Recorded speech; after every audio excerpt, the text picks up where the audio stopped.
இன்னைக்கு IPL final நம்ம ஆர்சிபிக்கும் பஞ்சாப்ஸுக்கும். அது என்ன நம்ம ஆர்சிபி, நம்ம எப்பயுமே சிஎஸ்கே தானே. சரி, ஆர்சிபிக்கும் பஞ்சாபுக்கும் சரி ஃபைனல். சரி, அதனால யார் வின் பண்ணுவா? உங்களோட ப்ரெடிக்ஷன் என்ன? இதுக்கு இந்த மேட்ச் யார் சைடு ஃபேவரா இருக்கும்? ஃபர்ஸ்ட் ஹாஃப் அண்ணா வின் பண்ணுவாங்களா இல்ல செகண்ட் ஹாஃப் ஆடுறவங்க வின் பண்ணுவாங்களா? யாருக்கு ஃபேவரா போகும்? அதான் ஆர்சிபிக்கு வந்துட்டு இவர் புது கேப்டன் ரஜத் பட்டிடாரு. ஆமா, அந்த பக்கம் வந்துட்டு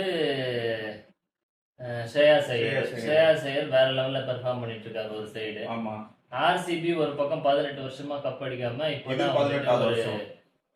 சான்ஸ்ல உள்ள வந்திருக்காங்க. ஆமா, இவங்களும் ஆமா. கப் அடிச்சு கிட்டத்தட்ட ஒரு 11 வருஷம் சம்திங் ஆயிடுச்சு. ஓகே.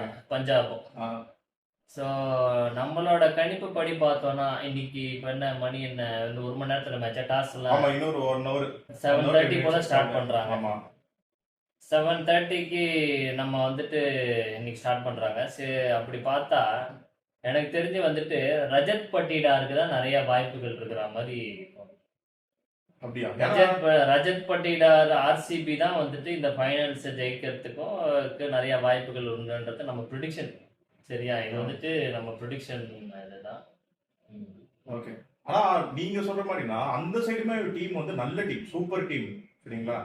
ஸ்ரேயாஸ் ஐயர் வந்து போன மேட்ச்ல நம்ம மும்பை இந்தியன்ஸ் கூட பார்த்தோம் எப்படி ஒரு பேட்டிங் ஆடினாருன்னு சொல்லிட்டு. அது ஒரு நல்ல டீம், நல்ல ஓகே தான். இப்ப நானும் வந்து ஸ்ரேயாஸ் ஐயர் ஜெயிச்ச சந்தோஷம் தான் நமக்கும். நமக்கு எனக்கு தெரிஞ்ச ஜோதிடம் சார்ந்த விஷயத்த வச்சு பார்க்கும்போது ரஜத் பட்டிடாருக்கும் ஆர்சிபிக்கும் கப் அடிக்கிறதுக்கு நிறைய வாய்ப்புகள் உண்டு.